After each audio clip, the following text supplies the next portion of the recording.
Sir ನಮ್ಮ ಹೆಸರು ದೊರೇಶ್ ಅಂತ. ನಮ್ಮ ಮಿಸಸ್ ಅಕ್ಕ ತೀರ್ಕೊಂಡಿರೋದು. ಖಾಸಗಿ ಕಂಪ್ನಿಗಳು ಏನು ಮಾಡ್ತಾ ಇದ್ದಾರೆ ಅಂತಂದರೆ ಸರ್, ಮನುಷ್ಯತ್ವಕ್ಕೆ ಬೆಲೆನೇ ಇಲ್ಲ. ಯಂತ್ರಗಳ ರೀತಿ ಮನುಷ್ಯನ ದುಡಿಸ್ಕೊಂಡು ಸಣ್ಣ ಪುಟ್ಟ ಸಮಸ್ಯೆಗಳು ಬಂದರೂ ಅವರು ಆತ್ಮಹತ್ಯೆ ಮಾಡ್ಕೊಳ್ಳೋ ರೀತಿ ಅವರನ್ನು ಪ್ರಚೋದನೆ ಮಾಡಿ ಅವರನ್ನು ಮಾನಸಿಕವಾಗಿ ಹಿಂಸೆ ಕೊಟ್ಟರೆ ಅನ್ಯಾಯವಾಗಿ ಒಂದು ಕುಟುಂಬನೇ ಹಾಳು ಮಾಡಿಬಿಟ್ರಲ್ಲ ಸರ್. ಈಗ ಅವ್ರ ಹಸ್ಬೆಂಡ್ಗೆ ಗತಿ ಯಾರು ಸರ್? ಈಗ ಅವ್ರಿಗೆ ಹೆಂಗೆ ಜೀವನ ಸಾಕೋದು ಸರ್? ಅವ್ರಿಗೆ ಆದ ಕನಸುಗಳು ಕಟ್ಕೊಂಡು ಸಣ್ಣ ಪುಟ್ಟ ಕೆಲಸ ಮಾಡೋಕ್ಕೆ ಜೀವನ ಸಾಕೋಕ್ಕೆ ಬಂದಿರ್ತಾರೆ, ಹಳ್ಳಿಗಳಿಂದ ಬಂದಿರ್ತಾರೆ.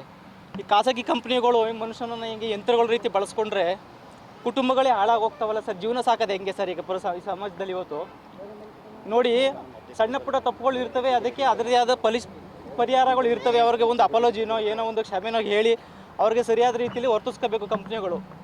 ಅದು ಬಿಟ್ಬಿಟ್ಟು ಅವ್ರ ಮೇಲೆ ಮಾನಸಿಕವಾಗಿ ಕಿರುಕುಳನ ನಿರಂತರವಾಗಿ ಕೊಡ್ತಾ ಬಂತಂದರೆ ಮನುಷ್ಯ ಸಹಿಸ್ಕೊಳ್ಳೋಕ್ಕಾಗೋದಿಲ್ಲ. ಅವ್ರ ಉದ್ಯೋಗನೇ ಜೀವನ ಆಗಿರ್ತದೆ ಅಲ್ವಾ. ಇಂಥ ಟೈಮಲ್ಲಿ ಅವ್ರನ್ನ ಹೀನಮಾನೋಗ್ಬೋದು. ಆ ಸಂಸ್ಥೆಯಿಂದ ಅವ್ರನ್ನ ತೆಗೆದಾಕ್ದಾಗ ಮಾನಸಿಕವಾಗಿ ಅವ್ರು ಕುಸಿದು ಹೋಗ್ತಾರೆ. ಈ ಡಿಪ್ರೆಷನ್ಗಾಗಿ ಅವರು ಆತ್ಮಹತ್ಯೆ ಮಾಡ್ಕೊಂಡಿದ್ದಾರೆ. ಇದಕ್ಕೆ ನೇರ ಹೊಣೆ ಯಾರು ಅಂದರೆ ರಿಲಯನ್ಸ್ ಕಂಪ್ನಿಯ ಅವರ ಮೇಲಧಿಕಾರಿಗಳ ಕಿರುಕುಳ ಹಾಗೂ ಕಂಪ್ನಿಯಲ್ಲಿರುವಂಥ ವ್ಯವಸ್ಥೆಗಳು ಸರ್. ಇವೆಲ್ಲ ಬದಲಾಗಬೇಕು. ಸಾಮಾನ್ಯ ಜನರಿಗೆ ನ್ಯಾಯ ಸಿಗಬೇಕು ಸರ್. ಏನೋ ಕೆಲಸದ ಸಮಸ್ಯೆಗಳು, ಸಣ್ಣ ಪುಟ್ಟ ವ್ಯತ್ಯಾಸಗಳು ಆಗಿರುತ್ತೆ ಸರ್. ಆ ವಿಚಾರನ ಅವ್ರು ಅಲ್ಲೇ ಕೂತು ಬಗೆಹರಿಸಿ ಅವ್ರಿಗೆ ಏನೋ ಒಂದು ಪರಿಹಾರ ಮಾಡ್ಕೋಬೋದಿತ್ತು. ಅದು ಬಿಟ್ಟು ಅವರನ್ನು ಮಾನಸಿಕವಾಗಿ ಹೀನಮಾನವಾಗಿ ಬೋದಿದ್ದಾರೆ ಸರ್ ಅವರನ್ನು. ಅದರಿಂದ ಅವರು ಡಿಪ್ರೆಷನ್ಗೆ ಹೊರಟೋಗ್ಬಿಟ್ಟು ನಿನ್ನೆ ಸೂಸೈಡ್ ಮಾಡ್ಕೊಂಡಿದ್ದಾರೆ. ಈ ಕಳೆದ ಎಷ್ಟು ವರ್ಷಗಳಿಂದ ಅಲ್ಲೇ ಅವ್ರು ಕೆಲಸ ಅವರು ಸುಮಾರು ಒಂದು 3-4 ವರ್ಷದಿಂದ ಅಲ್ಲೇ ಕೆಲಸ ಮಾಡ್ತಾ ಇದ್ದಾರೆ ಅವರು. ಪರ್ಟಿಕ್ಯುಲರ್ ಯಾರೋ ಡಾಲಿ ಅಂತ ಮೆನ್ಷನ್ ಮಾಡಿದ್ದಾರೆ ಹೆಸರು, ಮೇಡಮ್ ಇವರು.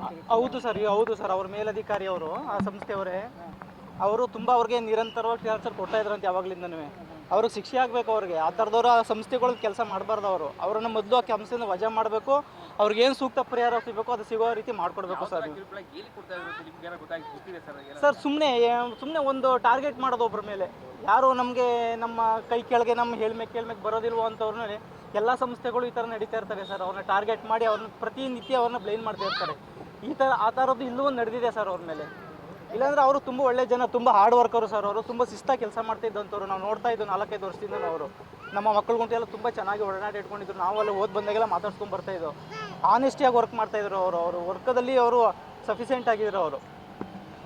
ಹಾಗಾಗಿ ಅಲ್ಲಿ ನಮ್ಮ ಅಧಿಕಾರಿ ಒಬ್ಬರು ಅವ್ರನ್ನ ನಿರಂತರವಾಗಿ ಅವ್ರ ಮೇಲೆ ಅದೇ ಥರ ಮಾಡ್ತಾಯಿದ್ರಂತೆ. ಅವ್ರನ್ನ ಕೆಲಸದಿಂದ ವಜಾ ಮಾಡಬೇಕು ಮತ್ತು ಇವ್ರಿಗೆ ನ್ಯಾಯ ದೊರಕಿಸ್ಕೊಡ್ಬೇಕು ಸರ್. ನಾನು ಅವರ ತಂಗಿ ಹಸ್ಬೆಂಡು, ಈಗ ಡೆತ್ ಆಗಿದ್ದಾರಲ್ಲ ಅವ್ರ ತಂಗಿ ಹಸ್ಬೆಂಡ್. ನನ್ನ ಹೆಸರು ದೊರೇಶ್ ಅಂತ. ಇಲ್ಲಿ ಕೆಲಸ ಮಾಡ್ಕೊಂಡಿದ್ದು, ಯಾರೋ ಮಾಡಿದ ತಪ್ಪಿಗೆ ನನ್ನ ಮಗಳನ್ನ ಬಾಯಿ ಬಂದಂಗಂದು ತಿನ್ನ ಅಣ್ಣ ಮೇಲೆ ಆಣ ಮಾಡಿ ಹೇಳುವಂತೆಲ್ಲ ಟಾರ್ಚರ್ ಕೊಟ್ಟು ನನ್ನ ಮಗಳನ್ನ ಕೆಲಸದಿಂದ ತೆಗೆದ್ಬಿಟ್ಟು ಇವತ್ತು ನನ್ನ ಮಗಳ ಜೀವ ಮುಗಿದ್ರು ಸರ್. ಇವತ್ತು ನನ್ನ ಮಗಳನ್ನ ನ್ಯಾಯ ಕೊಡಿಸ್ಬೇಕು, ಅವಳಿಗೆ ತಕ್ಕ ಶಿಕ್ಷೆ ಕೊಡಿಸ್ಬೇಕು ಸರ್. ನಾನು ಅಷ್ಟೇ ಕೇಳ್ಕೊಳ್ಳೋದು.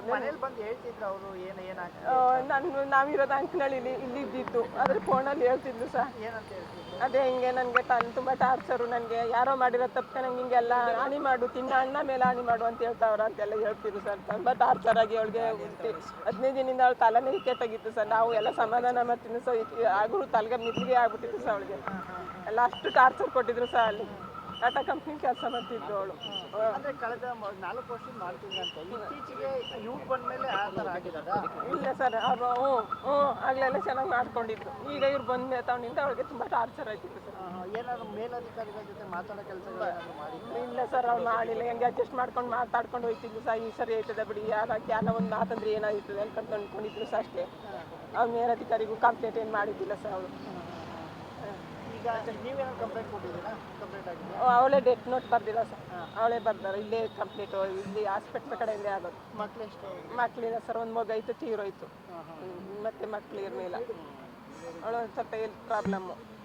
ಹಂಗಾಗಿ ತುಂಬ ತಲೆಗೆ ಹಚ್ಕೊಬಿಟ್ಟು ಈಗ ಮನನೇ ಹಾಳು ಮಾಡ್ಕೊಂಡ್ರಲ್ಲ ಸರ್. ನಮ್ಮ ಮಗಳು ಕಳ್ಕೊಂಡಿದ್ದೀವಿ ಸರ್. ನಮಗೆ ನ್ಯಾಯ ಕೊಡಿಸಿ ಸರ್. ನಮ್ಗೆ ತಕ್ಕ ಶಿಕ್ಷೆ ಕೊಡಿಸಿ ಸರ್. ಅಷ್ಟೇ ನಾವು ಕೇಳ್ಕೊಳ್ಳೋದು. ನಿಮ್ಮ ಕೈ ಮುಗಿತೀನಿ ಅಷ್ಟೇ ನಾವು ಕೇಳ್ಕೊಳ್ಳೋದು ಸರ್. ನಾನು ಕೇಳ್ತಾರೆ ಯಾರು ಹೆಸರು ಬರ್ದಿದ್ದಾರೆ ಅವ್ರಿಗೆ?